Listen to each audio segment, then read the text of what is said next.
Hello and welcome to Just Africa, the program where we place the spotlight on business, economy and development. Now, across the continent, today we join the world in marking World Senior Citizens Day, a day not only that honors the elderly but also forces us to ask, how is Africa preparing for its aging population? Globally, the silver economy is that economic opportunity linked to older adults, and it's worth trillions of dollars.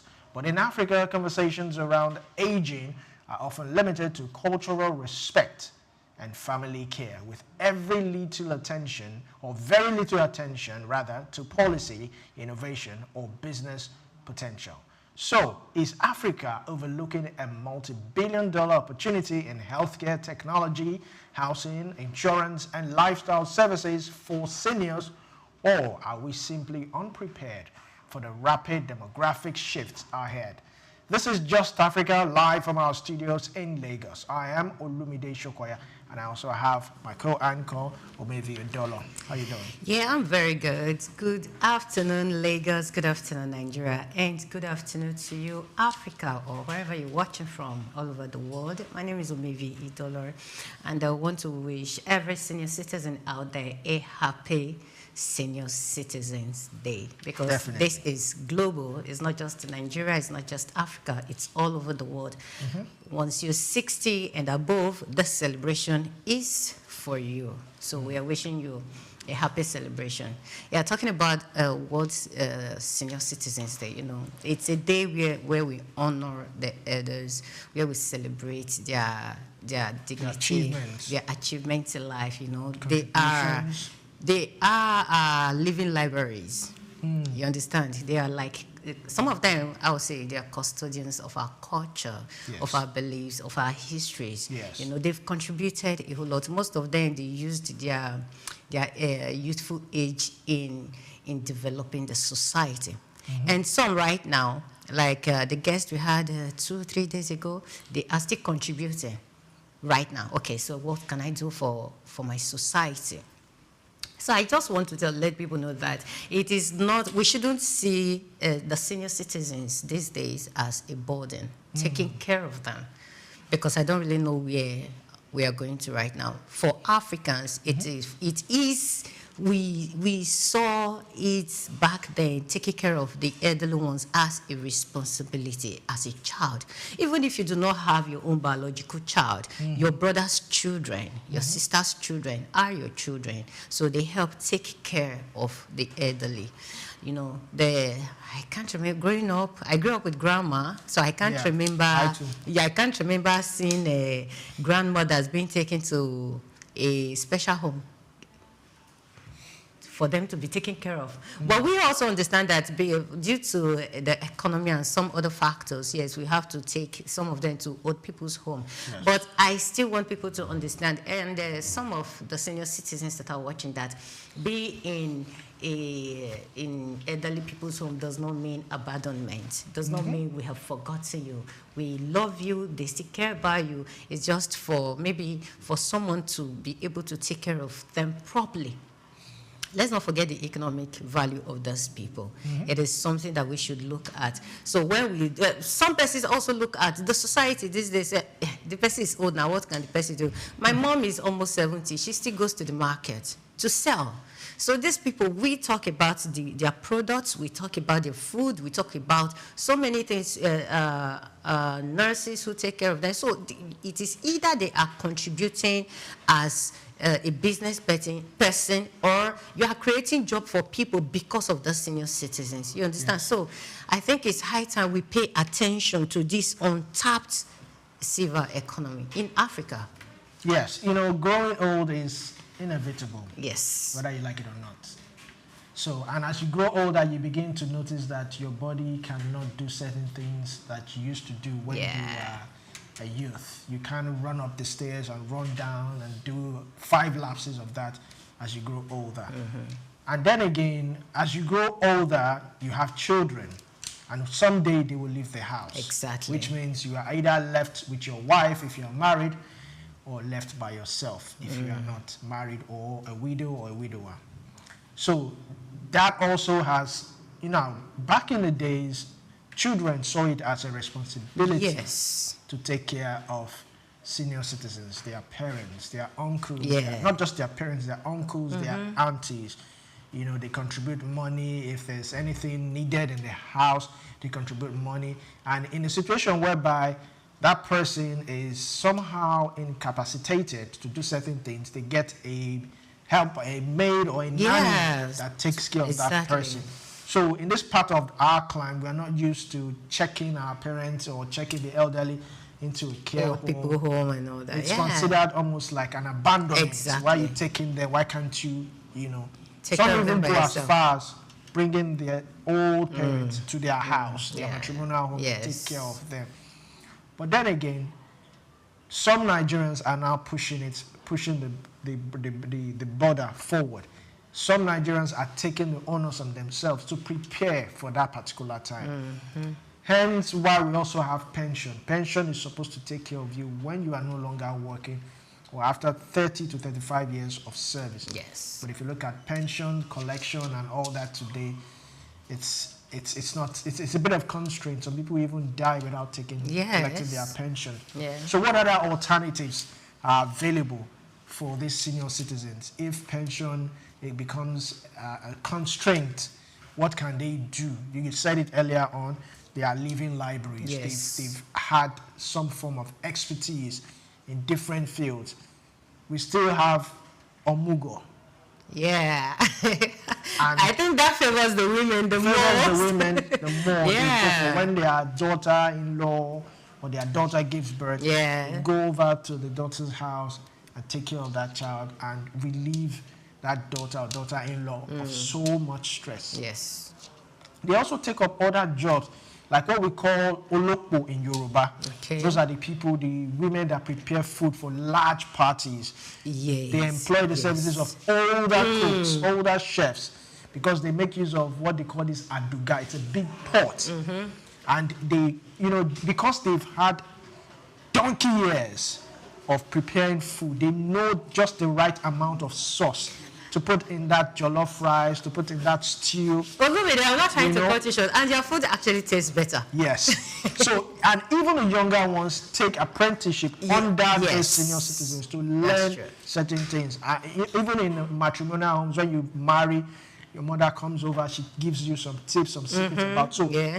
they are actually useful. So these few things I've mentioned are ways we can convert it into some economic opportunities Yes. for our senior citizens. Like I said earlier on, the olopos, those who go out and prepare food for that, they make a whole lot of money from True, that. true. Yes, they don't make money from Omugo because, yes, it's your daughter. No, they actually make money from Omugo. Don't say that. Okay. When they are leaving, the in-laws, my God, the wrappers, the clothes, the money. That's out of appreciation, and that's coming from a relative. I'm talking of someone who you don't know. Someone like a friend. You're going to do a mugo for a friend. It's usually Okay. a relative closer or close to the couple that goes for that. So then again, for the men, they can take part in lectures Yes. in different fields. That's why we have older lecturers. True. We have lecturers running to this. My uncle, he was about 80 till he passed on, and he was still going for lectures. He was lecturing. That's another area. So, Sorry, yes. to add to what you just said, now, most lecturers in universities, especially professors, you know, these days professors' retirement age is now 70. Yes. So when most of them, when they retire at 70, they take part-time lecturing in private universities. Yes. So when you see most lecturers you see in private universities that are senior citizens, they have worked in government universities. They've lectured over there for over a period of time. Some of them not even lecturers. So, but when they now go to those private universities, they start lecturing. And their style of teaching cannot be compared to the junior lecturers or the younger lecturers. Let me not say junior, younger lecturers. So you see that teaching aspect you talked about now is very, very, very key. Another area I would like us to talk about is healthcare for the senior citizens. Yep. Now, I know Doc has said it on this table before that part of the money these insurance companies invest should be set aside for an insurance scheme for the senior citizens, because at that age they are no longer active. Yeah. They cannot earn a livelihood. They cannot earn a living. So if before that time, before they get to 50, 60, a certain amount of contribution is going just for that, not pension, just for their health insurance after they are out of service, I think that will go a long way. And maybe if the government can also chip in some, create some form of health scheme specifically tailored for the senior citizens, I think that would also go because a long way. it is actually appalling to see how senior citizens on their sick bed carrying placards and saying, please pay us our pension. It is heartbreaking. Yes. You see some of them on the wheelchair. You see some of them on a stretcher, just for the government to feel their pains. That, okay, this is... Anytime they go, when I see senior citizens protesting, I don't know if that's the right word for me to use, but protesting, I'll be like, my God, these people worked hard in their youthful age. So this time, if they are requesting, they are not even supposed to make that request, just as you said. There's supposed to be a plan. As you are retiring, you don't have to come and meet me. The other day, Baba was saying that a particular bank gives 10,000 naira loan to senior citizens. How would they even be able to pay? How would they even be able to pay that money? Because they even need that 10,000 naira they are borrowing. They need it more than whoever is lending them. You get it. So, okay, what do you even want them to buy with 10,000? So you see this pension scheme. I think the government should take it. I am glad. I love what the Abia State Governor Oti. Yes, I love what he's doing when it comes to pension. All the backlog, he cleared them. Then at a point he stopped because, of course, you know, like we always say, people do businesses. While some persons are crying, other people are actually making gain. That is life for you. So I love what he's doing in Abia State. And I really desire that every other state government, even to the federal government, would do same. Let's make laws, let's pass bills that takes care of those people. Their pension is not something that should be tampered with at all. So, all right, as life expectancy increases across the continent, a significant silver economy is emerging, a market with unique needs and immense potential, from specialized healthcare to assisted living to leisure and financial services tailored for older adults. The demand for senior care is growing, but is Africa ready to meet this demand? Are we unlocking this untapped market, or are we missing a crucial opportunity for economic growth and social development? We'll go on a short break, and when we come back, we will continue with the program. This is Just Africa. Stay tuned.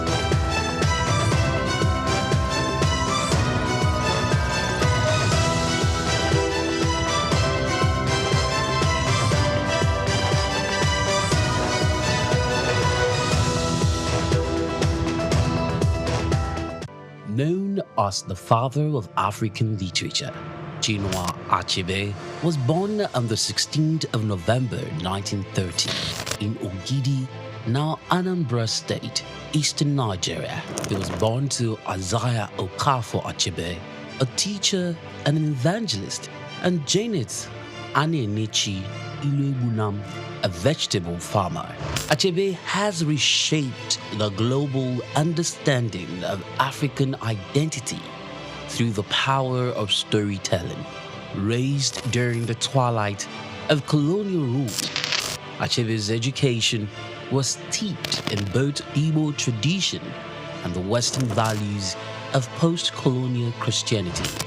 As a student at the University of Ibadan, he became fiercely critical of how Africa was portrayed in Western literature. Achebe believed that Western literature often painted Africa as a dark and primitive continent, but he sought to tell the African people's lens. In 1958, Achebe's groundbreaking novel Things Fall Apart shattered colonial narratives through the tragic story of Okonkwo, an Igbo warrior.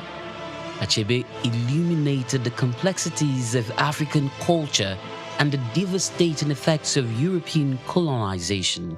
Things Fall Apart became more than just a novel. It became a symbol of African resistance against the oppressive narratives of colonialism.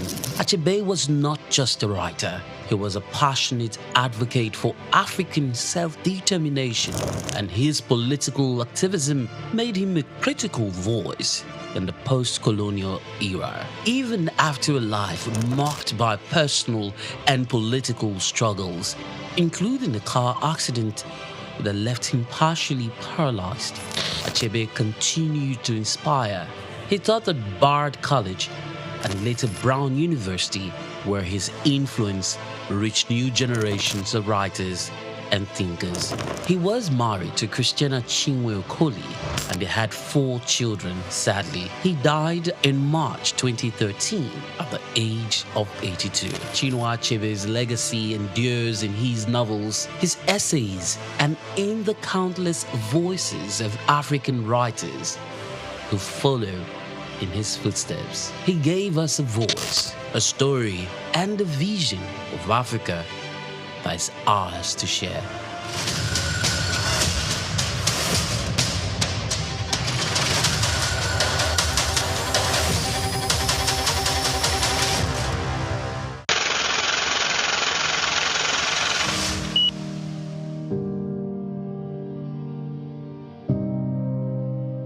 Wole Soyinka. Born Akiwande Oluwole Babatunde Soyinka on July 13, 1934 in Abeokuta, Ogun State, southwest Nigeria, stands as one of Africa's most celebrated literary figures and a global icon of resistance against oppression. His life and works reflect an unwavering commitment to justice, culture, and the transformative power of art. Soyinka was born into a Yoruba family in colonial Nigeria, an environment that exposed him to both traditional African culture and Western education. His father, Samuel Ayodele Soyinka, was a school headmaster, while his mother, Grace Eniola Soyinka, was a devoted Anglican. This blend of indigenous and colonial influences deeply shaped Soyinka's world. Soyinka attended Government College Ibadan and later proceeded to the University College Ibadan, where he studied English and literature. Soyinka completed his education at the University of Leeds in England, earning a degree in English and later a doctorate degree. In the late 1950s, Soyinka began working as a dramaturgist at the Royal Court Theatre in London. However, his passion for storytelling and cultural preservation drew him back to Nigeria, where he founded 2 theatre groups known as the 1960 Masque and the Orisun Theatre Company. Soyinka's works, often a fusion of Western dramatic techniques and African themes, address universal issues of justice, freedom, and human dignity. His early play, titled A Dance of the Forest, which was introduced in 1960, written to celebrate Nigeria's independence, critically examined the nation's socio-political trajectory, setting the tone for his career as both artist and activist. Soyinka's activism became more visible during Nigeria's post-independence years. In 1967, during the Nigerian Civil War, he called for a ceasefire between federal forces and Biafran separatists. This led to his arrest by the military government, and he spent 22 months in prison, where he wrote a short drama titled The Man Died, Prison Notes, a harrowing account of his imprisonment and a profound critique of authoritarianism.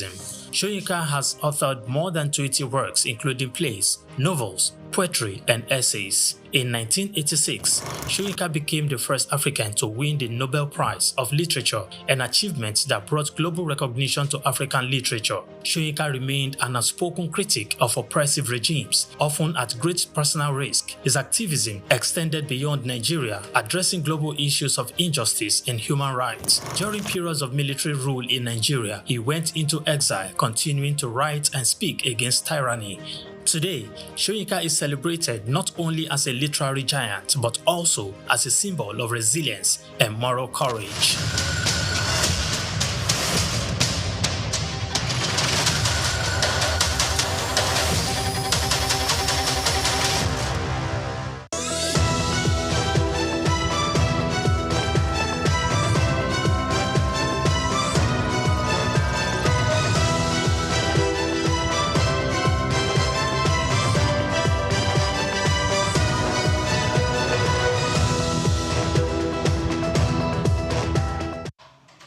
Welcome back to Just Africa. Across the globe, the silver economy, the market catering to the needs and wants of older adults, is a significant and growing sector.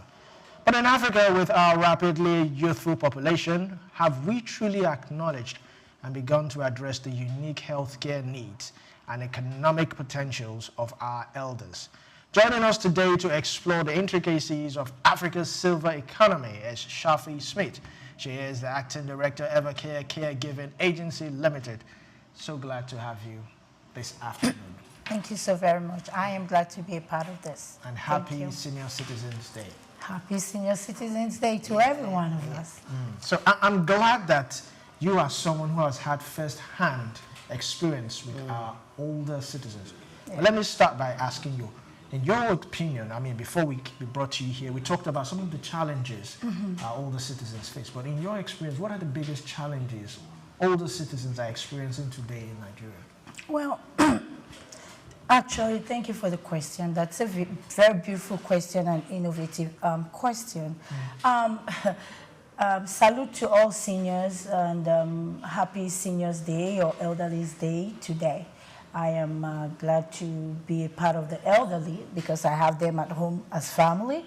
I have them as people I work with, as clients, and invariably some of them become family as well. And like I always, chit-chat with people who I come across, that when you see a senior or an elder as a younger one or a Gen Z or whatever you may be, as long as you are not, and you have not crossed that stage or you are not there, if you do not salute and give respect and all the courtesy you can give, then I'm not sure you may get there. Because being an elderly is not a joke. It's not beans. It's not chicken and chips. Yes, old age is some real deep thing. Yeah. And with my experience, honestly speaking, it has helped me a lot to learn to be more patient. And I have had even personal experience. My father, my own parents, some of the old ones I have in my family, in my client. It's not an easy thing to deal with elderly, especially those of them who are in need, who are in want, who are sick. You need to understand the nitty-gritty of what that is. By saying this, I mean you should endeavor to know your client, to know your elderly one.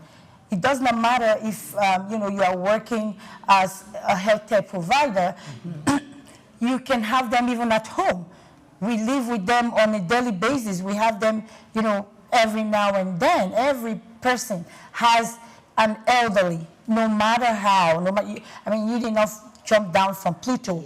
Yeah. So you need to understand when they get older, they become babies again. Yeah. Most of them they become babies again.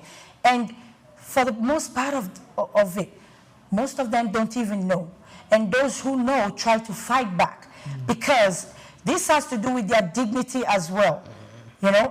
Once you were strong, you were vibrant, you were, on top of things, you could run things yourself. But at some point in time in your life, either because of sickness, just old age, because some people they don't even fall sick. We have a lot of elderlies who are constantly strong, who don't lose their mind, who don't lose their sanity, right? But then they cannot do those things they used to do. Just imagine you and I, we are still very vibrant, the things you love to do, and it seems like all of a sudden, someone is taking it away from you, or life is taking it away from you. It's hard, it's challenging. So some of them fight back, some of them they're angry, they're frustrated, they they transfer the aggression onto you as a caregiver, maybe a nurse or, a caregiver. We have different sections of caregiving, but it all boils down to the fact that you need to understand these people. Some of them have, like I said earlier, health challenges that runs across cancer, heart disease, dementia, and so on and so forth. So all of these subject matters that I just mentioned have their specifics and what's really sacrosanct to each of them. And this is something these individuals have not experienced before. It comes, it's life. Life keeps life in everyone. But what is significant to senior A is apparently not the same for senior B, C, and D. So they experience different things differently. Some experience the same thing differently. So it's not an easy task to be a senior. And it is important that we embrace this fact. Yeah. It comes but once. You experience elderliness, senior one time. Just like when you're a baby, right? You experience that stage and you outgrow it. And then you become a teenager. And then you become an adult. And then you become an adult. And then you become a baby again. So one of the most important things is know these people. Put yourself in their position. Remember that nothing stays or lasts forever. Yeah. And forgive me to say, I'm a Christian, and the Bible already says it that, at some point in time, we are going to leave, and the legacies we leave behind is what counts, is what matters. That is why I would like to salute even all caregivers, no matter what kind of caregiver you are. You might be at home, you can be a caregiver. You can caregive to your family member, to your grandma, your grandpa, your dad. You don't necessarily have to, be receiving a paycheck. A caregiver is a caregiver. Just that, okay, so the difference is that we have those who are skilled caregivers. We have those who know the nitty-gritty, of caregiving. Be that as it may, even the non-skilled caregivers are very essential because, as they say, the grandmom of any society starts from the family. That's the basis, the sine qua non, So it's very important that we appreciate every caregiver. And the caregiver also should be compassionate.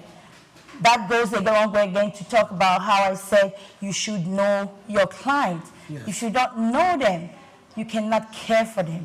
If you do not, imagine that you probably in this situation or, this person is someone you care about.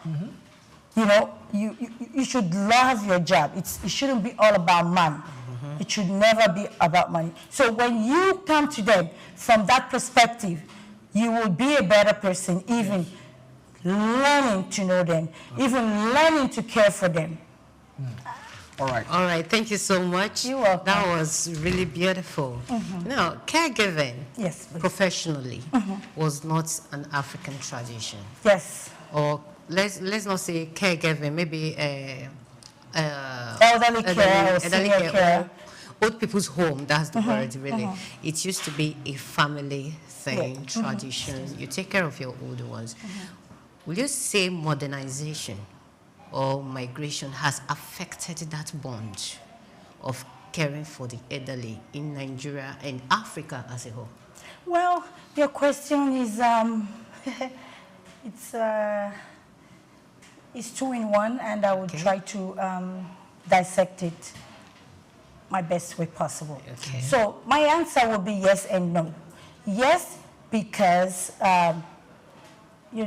innovation, globalization, all of these things have one way or the other affected us, even personalized, whether positively or negatively, depending on what an individual chooses to want to be, chooses to want to do with information you receive, right? Now, please kindly hold that thought. We'll go on a short break now, and when we come back, we continue with the program. It's Just Africa.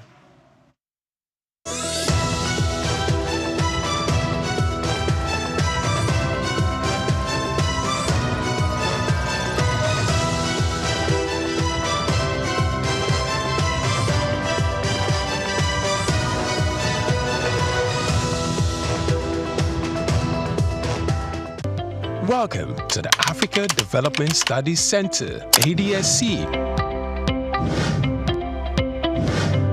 ADSC is an organization focused on training and research to advance sustainable development and growth in Africa.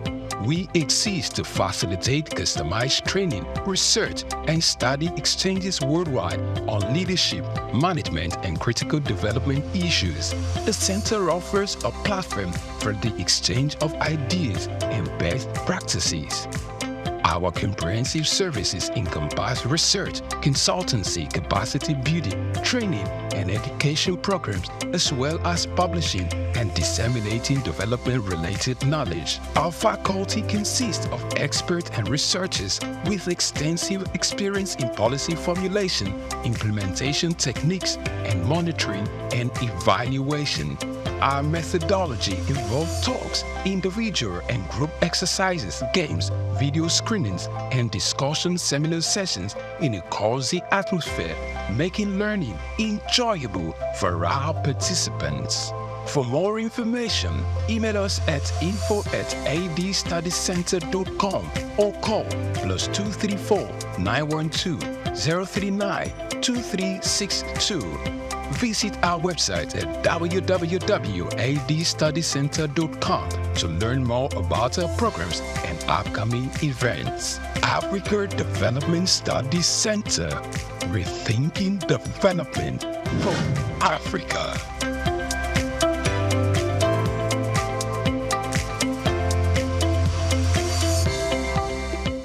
Afrobeats is a classic overnight success story, except it didn't happen overnight.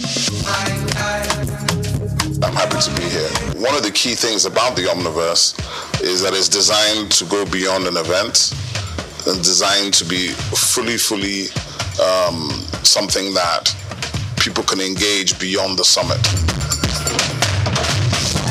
The point being that Nigeria has so much to bring to the world in terms of these things, but we will be bringing fresh energy, fresh ideas, a fresh engagement, and we're obviously open to collaboration. But hip-hop, it never dies. What's the difference between Thor and Shango? Thor is approaching $50 billion in revenue. Shango's broke somewhere outside Lagos. And that's a lack of imagination on our part, Africa, and they're all Nigerian. So to be seen and to be noticed is very hard if you're not in the place where all the noise is being made.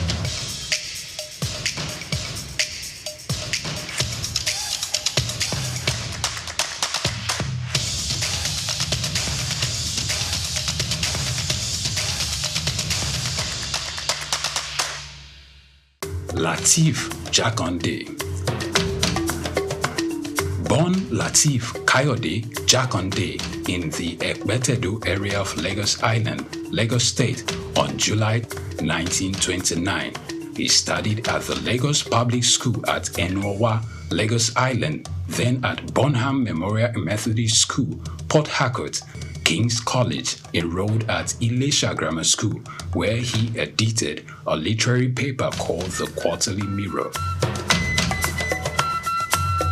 Jakande began a career in journalism in 1949 with the Daily Service and joined the Nigerian Tribune in 1953.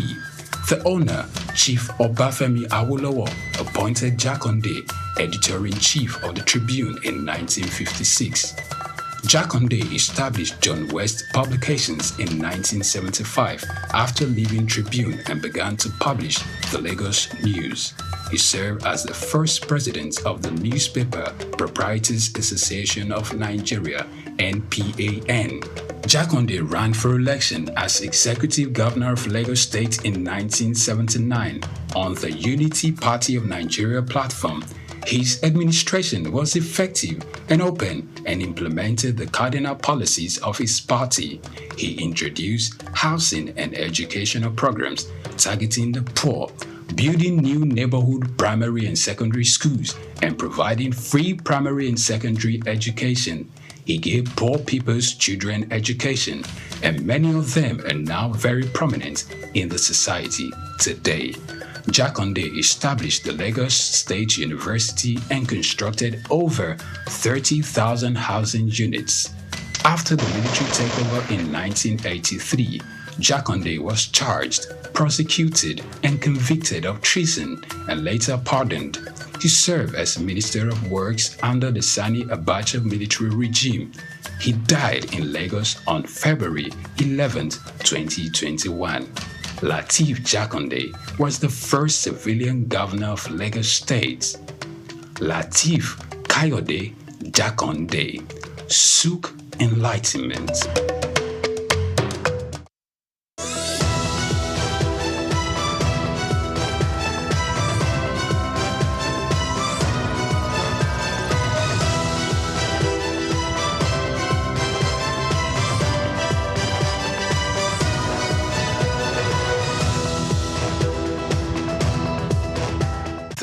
Wise men.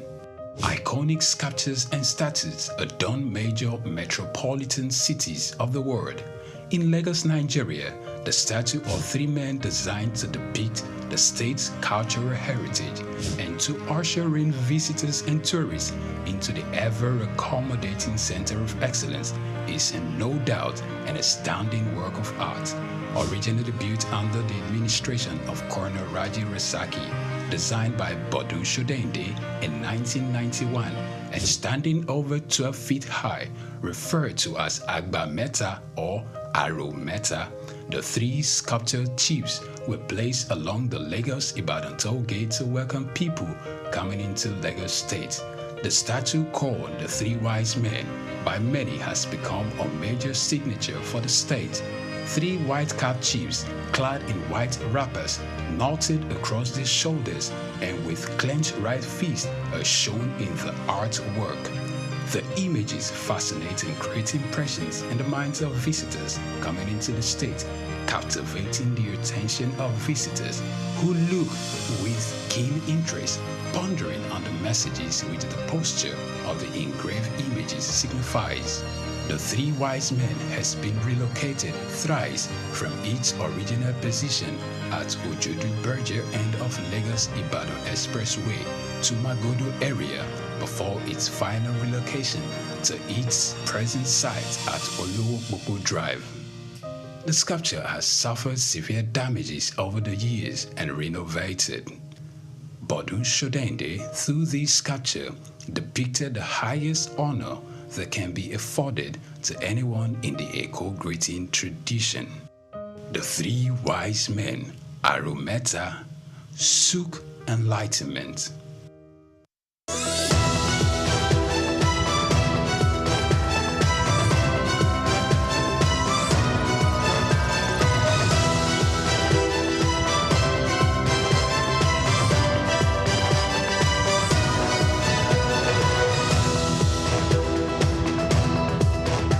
My name is Shino Ogbadegeshin. I'm the CEO of Gozi Micro Insurance.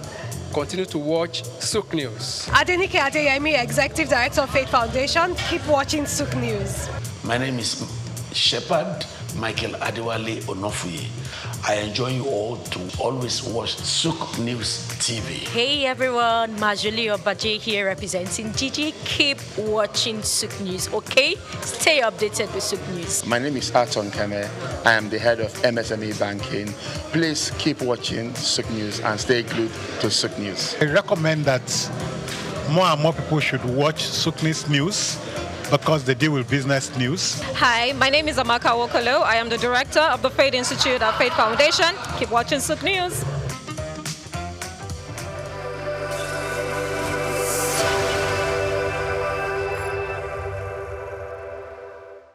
Tafawa Balewa Square, TBS.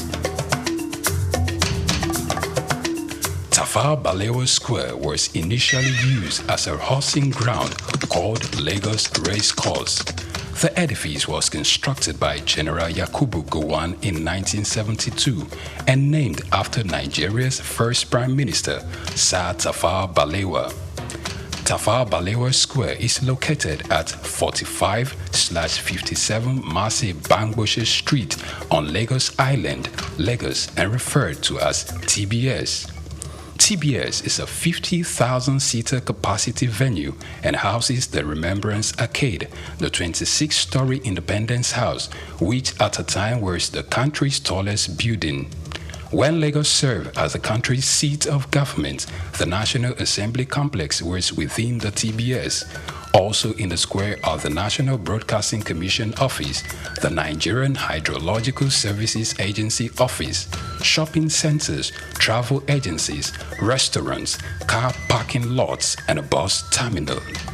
Tafawa Balewa Square is adorned with beautiful statues of white horses and red eagles, symbols of strength and dignity.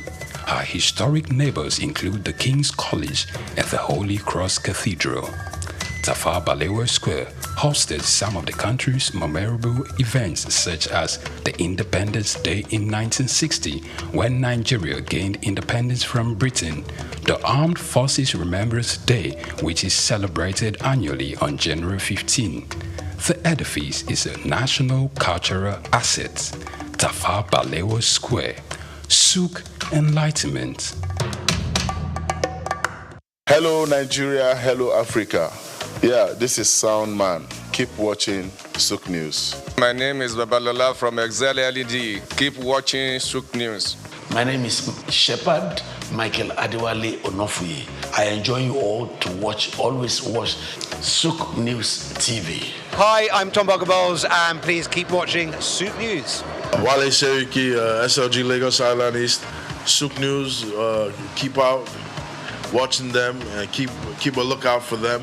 They're up and coming, and we're proudly to be affiliated with them. You alone where they make me go crazy. This your love in the cool of my brain.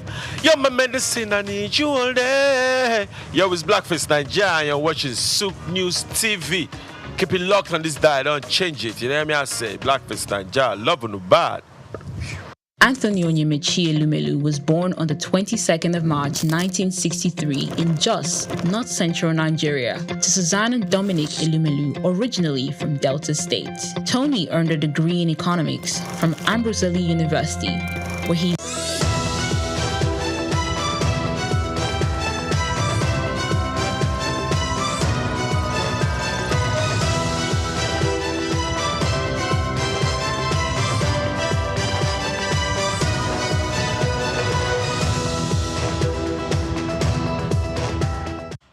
Welcome back. This is Just Africa, and in case you are just tuning in, today is World Citizens Day, and we have Anne Smith right here in our studios in Lagos, and we're talking about the silver economy, that is for those within the ages of 50 and upwards.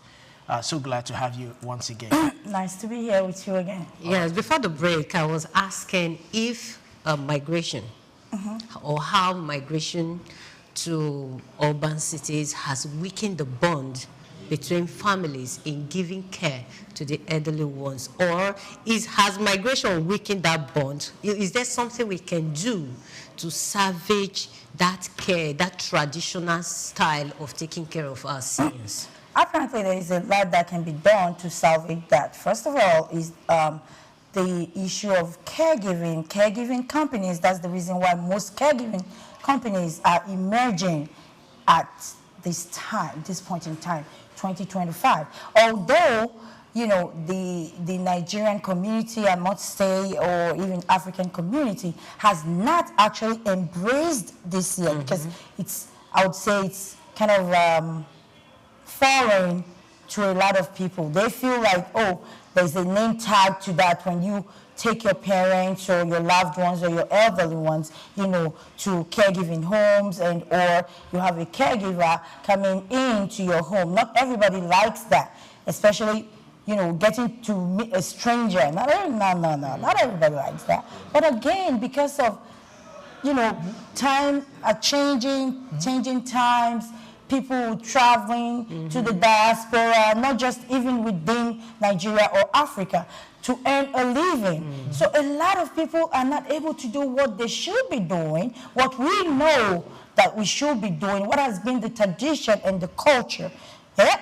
Most children are unable to do that. Some nieces, nephews are unable to do that. But that is where the issue of healthcare providers come in, especially the very, very good healthcare providers who know what they're doing, starting from each caregiver who is an employee, knowing what he or she should do, when he should do it, at what time. Getting to know the clients, like I said earlier, and then preparing like a program for them, like, for example, day services. Day services is a program whereby, some of the elderly, after you have evaluated them and known, their strengths and their might and their weaknesses, you grade them grade by grade, and you take them to day service where they can go to school again and learn, even like babies, learn, depending on their cognitive, you assign what they need to do, and they're happy and they're interacting with other elderly ones, that way they don't feel like they're not loved. Their loved ones can come visiting them. We also have that section whereby the caregivers come to your home to render care, 24 hours caregiving, or a 1 to 8 hour shift, a 1 to 10 hour shift. It all depends on, like I said, the care definition of that person. Yes. So now it falls back on the caregiving company to identify this and, prepare a care plan that is significant and dynamic to that particular individual. So like I said, yes and no. No in the sense that we have companies now springing up, ready to embrace all of this, ready to render that help that families need, especially, let's say, we now have a lot of Gen Zs who have their grandparents, they care about the love. Some of them are in the diaspora, some of them are out of state, like you said, migration and all of this, they all come into play. But as it may, like I said, all they need to do is to get the services of a caregiving company or a caregiver who would do the job just the way they want it. Yeah. Thank you very much for that, which brings me to my next question. Now, you are an active director in a caregiving home. Yes. So my first question is, what inspired you to go into caregiving, given the fact that we are used to the traditional method of taking care of our parents either in their house or bringing them over to our house? We are used to that form of sending money or hiring someone to take care of them there. How has it been? How has the acceptance been? Is it something the government can, if I may ask, is it profitable? Yes. And investors come in, and how will they, make some form of profit at the end of the day? Thank you so much for this question. First of all, I must give salute to my late father, Jacob Adebayo Shafe, aka Jasmine. He was the sole initiator of this. For some reason, he called me up sometime, and he said to me, he says, Anne, I see you writing a book. I see you making it in, the caregiving sector and stuff. And I feel like that was because of his particular journey that I may not want to share here, but I would say that he was the backbone, of this. And aside from that, I've been living out of the country for about 2 decades now, if I'm correct. Yeah, I was into caregiving. I'm a lawyer. Yeah, I'm a lady of many parts. You don't want to try me. I do quite a number of different things, and I'm good at them. Praise to God. So that was the main initiator, and we talked about it for a while, and I was procrastinating about it. And he's a fighter. He was a fighter. Anything and everything I am today, my father was, that was all him. So, and then he jacked me up, and by the time he's like, go and do the registration of this company. You never can tell. You like people, a lot of people like you, you're a people's person. And indeed, I'm a people's person, and I feel like I took that up from my dad as well. He's a very funny, ever-going, easy man, you know. That being answered, I would say that, yes, the government can invest in this. It is a very beautiful sector whereby if they invest in those who really have the interest at heart to take care of the old ones, without judging them, without, you know, it's just a matter of you doing your job, doing what you have to do. It's something that comes from within, you know? And yeah, governments and private sectors can indeed invest in it. If they invest, you know, they encourage even those of us who are, you know, we are trying our best to make sure we are an added value to the society, right? You and I know that being, you know, private businesses, they're not as easy. It's not as easy, but we just keep going. We keep going with the strength and the might that, you know, all things being equal, everything is going to fall in place. And we need to, like, start, you know, letting the public know these things, that there's nothing wrong, you know, in taking care of your parents outside you, in embracing, you know, caregiving, the scope of caregiving and caregiving companies and home health cares and stuff like that. Again, too, the government can also help. There's something in the United States where they have, what do we call that? Oh my God, I'm sorry, I forgot. No problem. But when it comes back, I can send you a text to let you know, whereby, okay, Social Security. Yes. So that's a situation whereby from your taxes, they take out a bit, in bits, and when you get to a certain stage in life, when you are retired, they start paying you back every month, you know? That way you have something to fall back on. That way, seniors and elderly, some of them would not even have to die before their time, you know, because for me, with my survey, a lot of people should not have to die when they did. Yes. But because they were frustrated, because they didn't have financial power, the financial wherewithal to take good care of themselves, or their kids, you know, are not buoyant enough to take care of them the way they want to. That falls again back to the issue of employment and stuff, you know. So, but when this sector is being embraced, we have job opportunities for as many who will want to learn, because you don't really have to be educated or skilled to do these things. You can be trained. You know, we have schools where you can be issued certificates after you've gone for training, you know, and you become a caregiver, and then you grow from there. You know, I rest my... Okay, thank you very much. Yes, I know you've been saying a lot, and there are so many questions that are coming into my head. But before all the questions, I want to ask, we have this Nigerian National Senior Citizens Center Act, which protects the rights and welfare of older people. How effective is it in Nigeria? I don't think it is effective, if you would ask me. If it were, again, the caregiving sector will be given a lot of preference. So many people don't even know about these things. They don't know it exists. And if they know, they have a very wrong concept of what it stands for and its definition. So the public needs to be educated more about caregiving and caregiving companies and what it stands to help them, what they stand to gain from this sort of So how program. do we improve the lives of those senior citizens?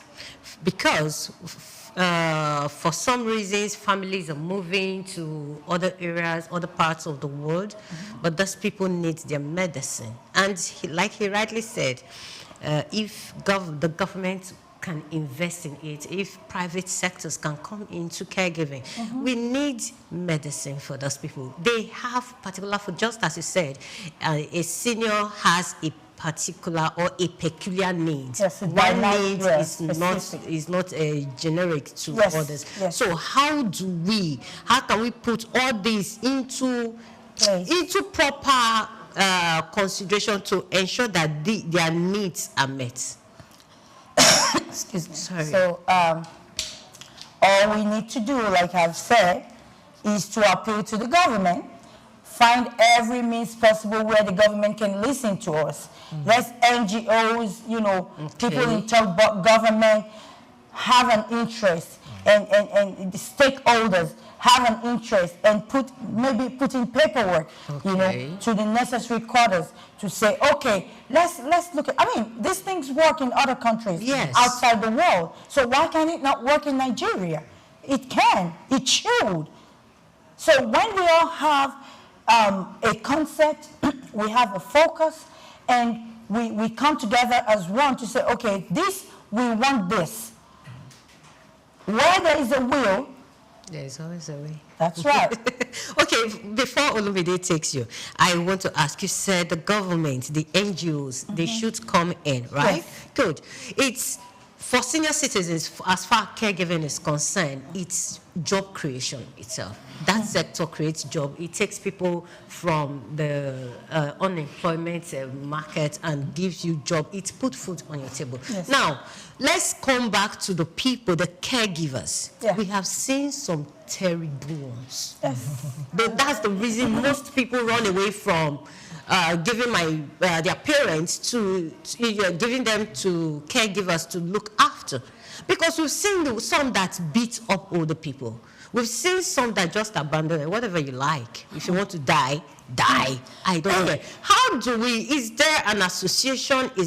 Are there groups of people? Are there well-trained caregivers in Nigeria? Because we know that these days, when you are traveling out of this country, they tell you, go and study caregiving, or go and do this, go to the health sector. Do we have those kind of institutions in Nigeria where we can say, okay, we have well-trained caregivers? Thank you very much. This is a very beautiful question, an intelligent one at that. So I may not be able to speak for other companies and other caregivers. I can speak for my company and myself, being at the ends of affairs. So one of the things that we do is that we make sure we do a lot of background checks. Okay. A lot of background checks before employing a person. Deep background checks, and our employee handbooks and the trainings we give them during their orientation. We first of all let them understand that this is a thing from the heart. It should come from within.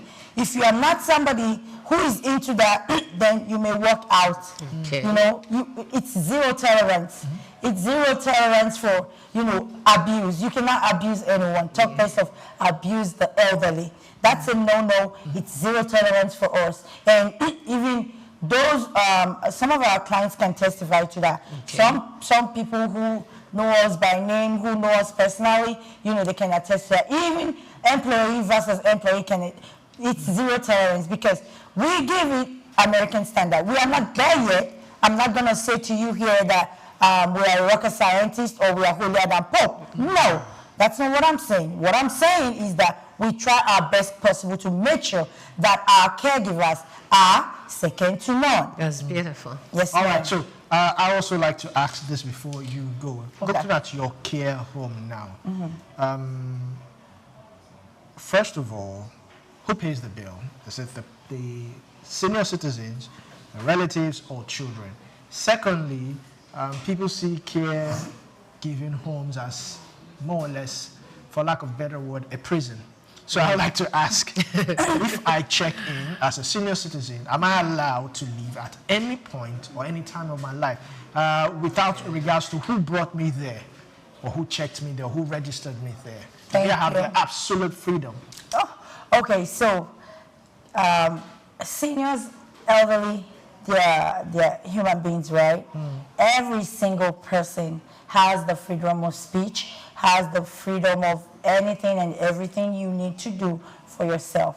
As long as this elderly or senior is of sound mind. Okay. And they can read and write. Nobody should want to keep them where they don't want to be. Okay. Yeah? It does not matter who brought them. But like I said, I mentioned something earlier, that care plans, you have care plans for each individual that is symbolic and synonymous to that individual. Yeah? So it all depends. But if somebody has a proxy and is unable to, think for himself or herself, and is unable to make certain decisions for him or herself, he or she may not, just because, the company doesn't want to be sued, and then we have paperwork at the beginning of admission, and all of that stuff. You have to respect that. Yeah, and I think, there was something else you did ask. Who pays the bill? Yeah, who pays the bill? Okay, so now there are some of our clients that they are the ones who pay their bills by themselves, right? Okay. Some of them, their children, if, say, for example, they have a child who is their proxy, who is their administrator. It depends on, like sometimes, we see a lot. Some families are bonded one. Some families are, so sometimes it's a little bit dicey. But as a company, we have to be reasonable. We have to do what is right for that client, irrespective of if we are going to be making money from it or not. Well, all right. The families come around to visit. Yes, absolutely. How often? Well, it depends. Like I said just now, some families, they're bonded together. Families vary. The way families are being raised is different. Some people believe in collective, things, ability, doing things together. Some families are broken, but even at that, they try to mend. So that's where we come in sometimes. We shouldn't meddle with their family thing. It's their dynamic. But we try our best possible to merge things together for the sake of the client, because the client is the most important of all of this. All right, thank you very much, Anne Sharp-Smith. It's been a robust conversation. Of course, we would have you again to discuss more. Thank you. Thank you so much for having me, Olumide and Omevi, the lady in red. All right, it's still World Citizens Day. We will go on a short break right now. And when we come back, we'll continue with Just Africa. Stay tuned. Thank you so much.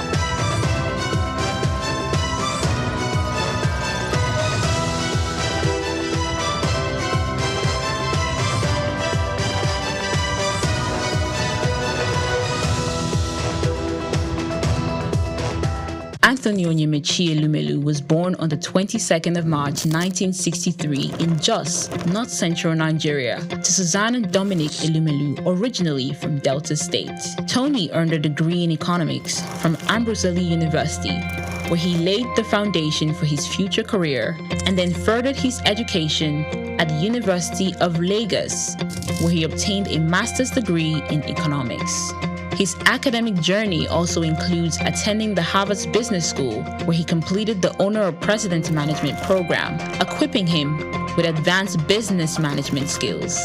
Tony currently serves as the chairman of Heirs Holdings, Transcorp, and United Bank for Africa, UBA, demonstrating his significant influence in the banking and investment sector. He founded the Tony Elumelu Foundation, which aims to empower African entrepreneurs through comprehensive training, mentorships, and funding opportunities.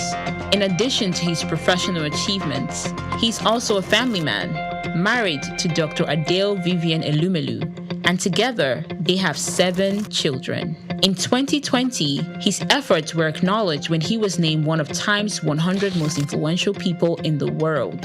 Anthony Elumelu's net worth is estimated to be around $700 million, a testament to his successful ventures and strategic investments. Elumelu continues to be a driving force in the business world, advocating for sustainable economic growth and empowering the next generation of African entrepreneurs.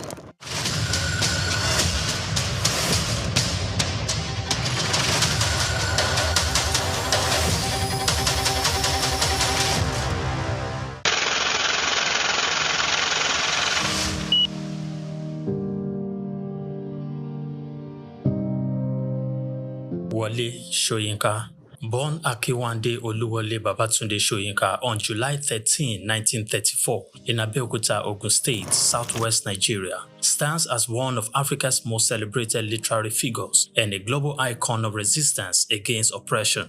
His life and works reflect an unwavering commitment to justice, culture, and the transformative power of arts. Soyinka was born into a Yoruba family in colonial Nigeria, an environment that exposed him to both traditional African culture and Western education. His father, Samuel Ayodele Soyinka, was a school headmaster, while his mother, Grace Eniola Soyinka, was a devoted Anglican.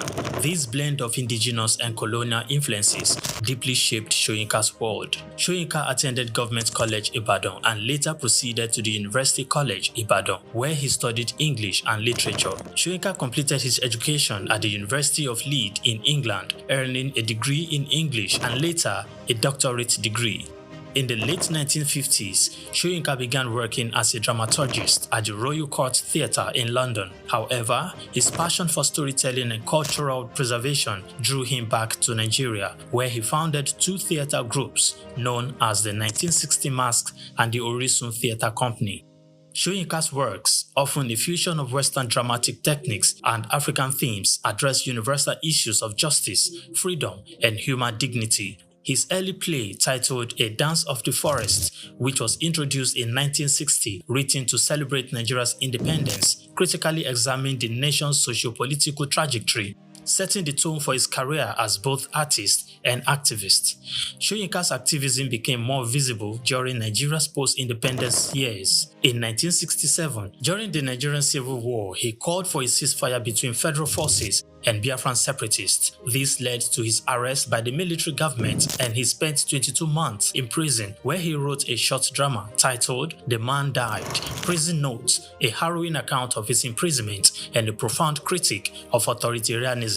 Soyinka has authored more than 20 works, including plays, novels, poetry, and essays. In 1986, Soyinka became the first African to win the Nobel Prize of Literature, an achievement that brought global recognition to African literature. Soyinka remained an outspoken critic of oppressive regimes, often at great personal risk. His activism extended beyond Nigeria, addressing global issues of injustice and human rights. During periods of military rule in Nigeria, he went into exile, continuing to write and speak against tyranny.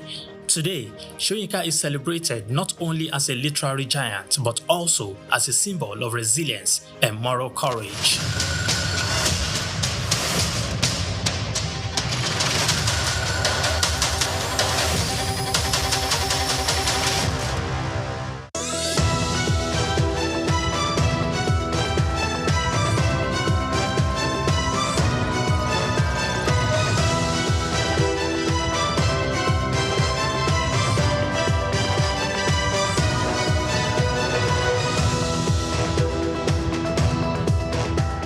Welcome back to Just Africa. Today we're still celebrating Senior Citizens Day, and we are looking at the silver economy. We also have an in-house senior citizen.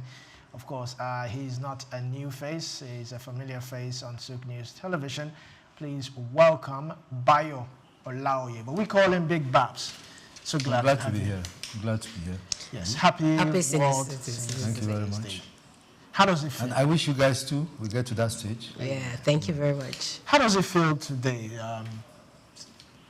What are the things you would, if you would say to the younger generation, what are the things you would like them to understand about Keep your head, be disciplined, obey the laws, obey your parents, obey elders, and obey the laws of the land. Love the country.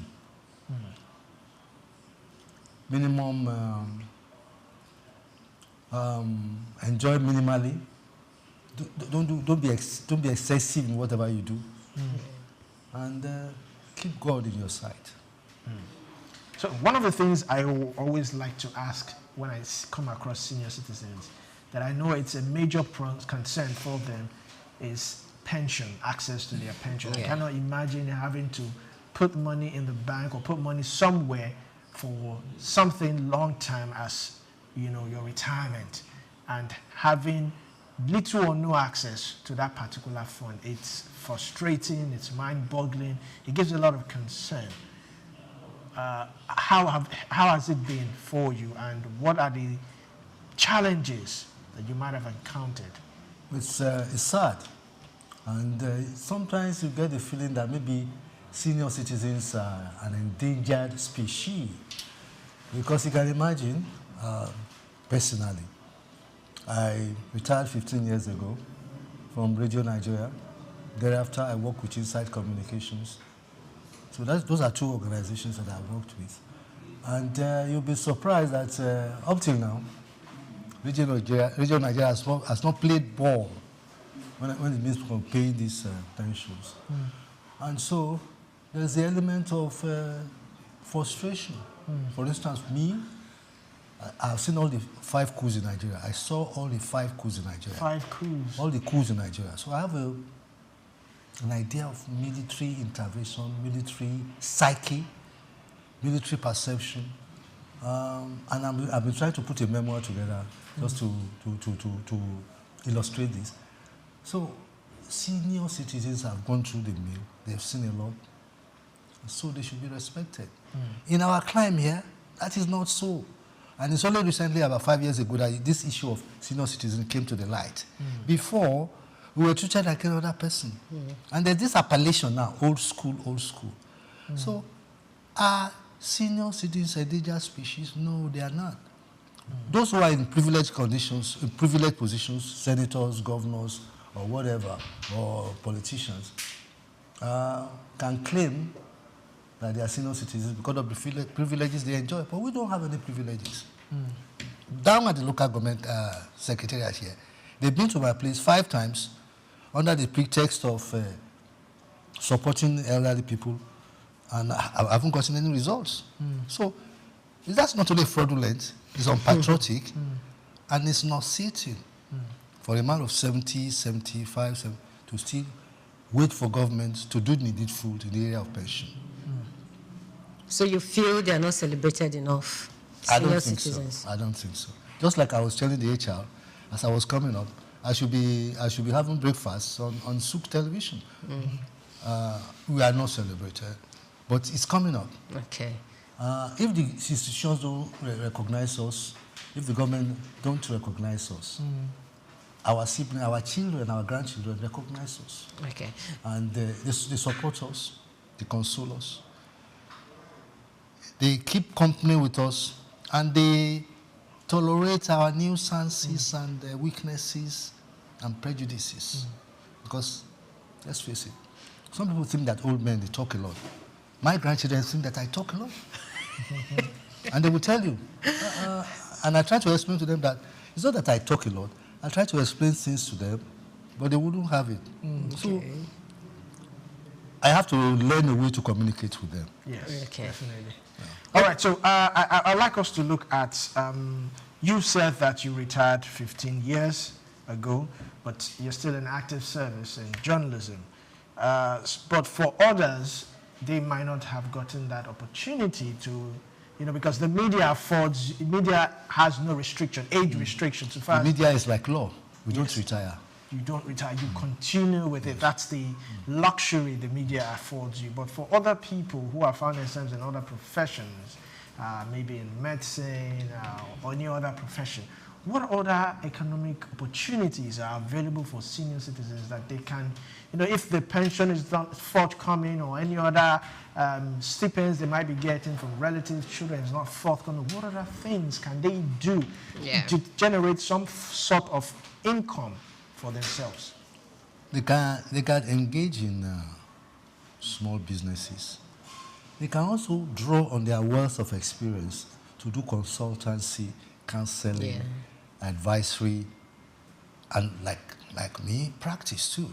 But by the grace of Ambassador Victor Owosoluwafemi, I am here to practice my profession, to pursue my passion, and to train the young ones, expose the young ones to whatever wealth of experience that I have.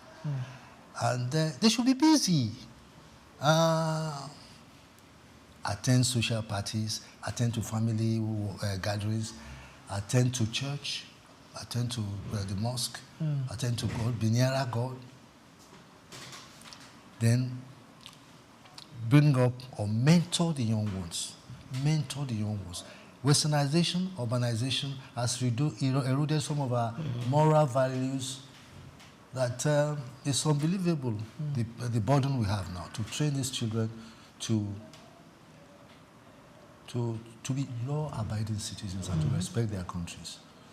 Because basically the young ones now tend to be either pro-American or whatever. You see somebody said, putting on, I love New York. So these young ones have to be talked to on the necessity to obey and respect the motherland. Yeah. That is missing. A young man now, if you ask a young man now, what's his priority now? He will tell you that he wants to travel, wants to go abroad. Whereas these facilities are here, but by virtue of negligence of government and the ineffectiveness of our institutions, they are looking abroad for better opportunities. Yeah. Okay, but I want to ask, if you were not practicing, if you were not in the line of journalism that you have been practicing all your youthful age, what would you be doing? I'll be doing law. Most of my friends are lawyers. Most of my friends are now senior advocates, judges, and that kind of thing. Law is very, very close to journalism. Okay. Because we pursue the same goals. We hold the public accountable. We hold public officers accountable. Yeah. Except one or two variations. Lawyers are really distinguished personalities. They show it in their demeanor. They say it. They respect their elders. Even in the law, when you see lawyers meet, they know they are seniors. That's not happening in the media. I've spent 53 years, but you see one rascal who has spent maybe 15 years, is trying to prove to you the essence of media and society and whatever. Mass communication theories that don't work. So I think we still have a lot to offer the society, senior citizens. Yes, as a senior citizen that you are, how do you unwind? What do you do for leisure? About not writing. We know you're very good when it comes to writing. I think that's your hobby, one of your hobbies rather. But when you're not writing, when you are not talking on TV, when you're not practicing your profession, what do you do for leisure as a senior citizen? As a senior citizen, I like to listen to good music, regardless of where it comes from. Okay. I may have a passion for Nigerian music, but essentially, particularly, Chief Commander Ebenezer Obey is my favorite artist. He's not only a philosopher, he's a religious person. And if you look back at some of his tracks, he philosophizes about, he talks about life, society, wealth, your friends, how to manage yourself, honesty, probity. So for the past 30 years, 40 years, I've only enjoyed listening to Chief Commander Ebenezer Obey, not because of the philosophy behind his songs, but because the rhythm. And of course, I don't listen to Fuji. Okay. I don't listen to Fuji. Yeah, okay. And, I like to listen to, there's a guy called, you call him Port Harcourt Boy or something. Yes, I like listening to his music too. I think that is something nice. Then I like to listen to good speeches, good speakers. Okay. Christopher Kolade, Professor Olishoyinka, Emeka Anyoku, and so many others. All right, so I'd like to ask you a particular question. What can technology, like telemedicine and wearable device, enhance the senior care and create new business opportunities for investors? Yes, because for the elderly, our main problem is drugs. And you have a scenario now in Nigeria, a very dangerous scenario, where fake drugs are on the horizon. And technology, with the advancements in our general hospitals and whatever, technology can help to diagnose diseases, peculiar diseases, dealing with elderly people, diabetes, hypertension, and what have you. The right technology will determine promptly, before it gets out of hand, the problems, peculiar illnesses with senior citizens. Instead of taking a variety of drugs. Some of us who are over 75 take at least 3 or 4 sets of pills in the morning, in the evening, and in the dinner. That is awesome. That is burdensome. But I think technology can improve on that. Technology can also, the elderly people who have problems with our eyesight. I think technology has gone a way to do with that. You might have defects in your eyes, but medication can help instead of putting on the glasses like you are, really. So many other things that can revive the life of a typical senior citizen. What is your perspective about old people's home, family members taking their senior citizens, the aged one? I am absolutely against it. My father, Joseph Ayola Olaoye, may he so rest in peace, was against it. And I think I copied him. Right from the beginning, he was against it. He was a former headmaster of Holy Cross Cathedral. Later on, he became the first editor of a Yoruba newspaper, Irohin Yoruba. My father was the first editor. So I got some of my passion, some of my mentorship, some of my creative visibility from him. And I was raised by my grandmother at 39 Kakawa Street here. Although I had a father who was enlightened, I had a mother who was, but I was close to my grandmother. I would come to Lagos after my school, my holidays. I would come to Lagos for my holidays at 39 Kakawa.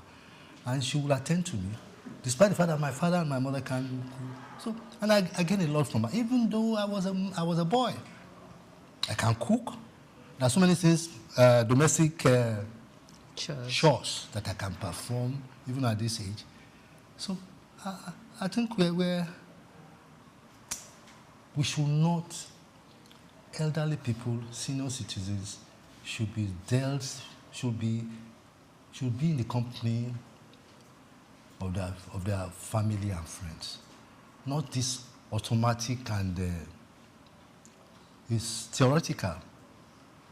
I know people's home is there, yes, but it's not real. It's fake. And I don't think it will take care of the physical, whatever, but the emotional will not be there. The emotional problems will still be there.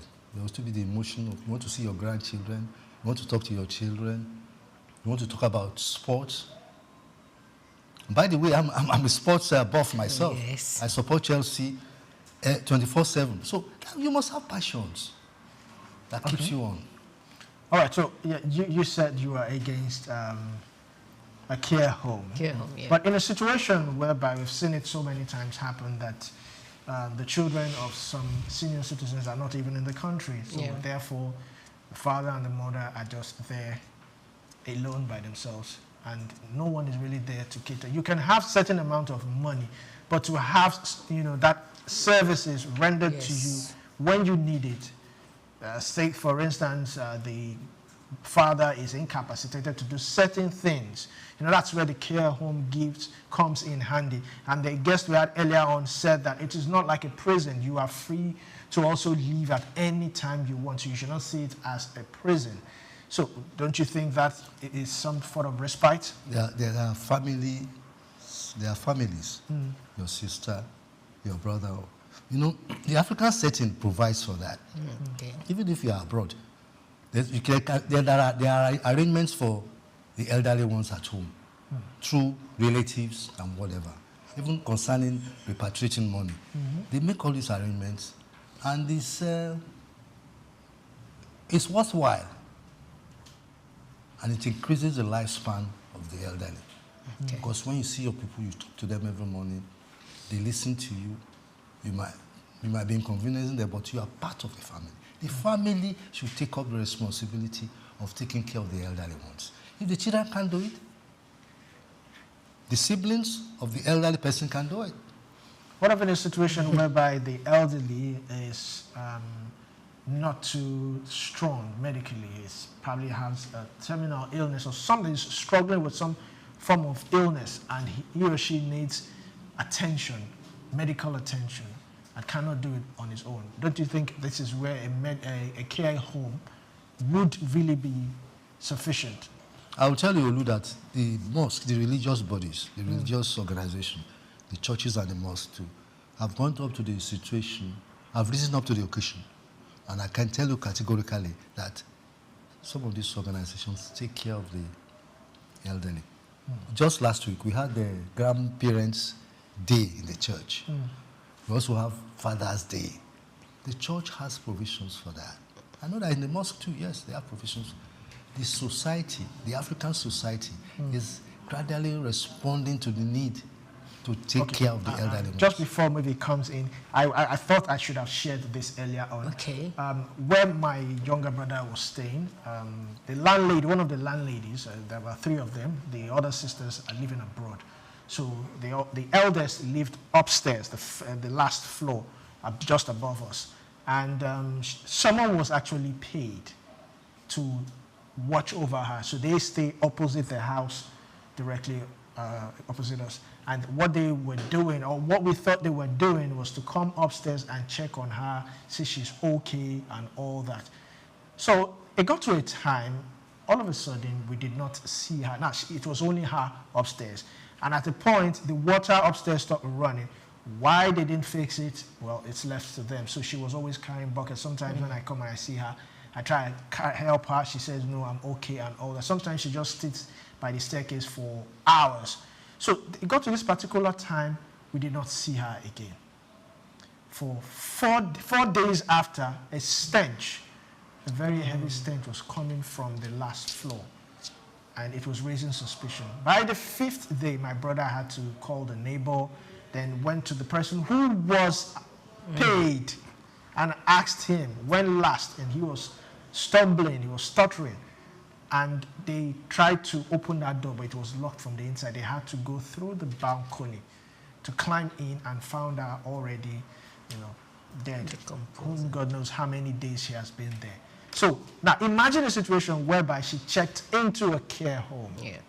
That could have been avoided, don't you think? Yes, that's an exception, but it could have been avoided. Don't forget that the old people's home too operate under the whims and caprices of some people, either in the ministry or NGOs or whatever. And sometimes you have this element of corruption.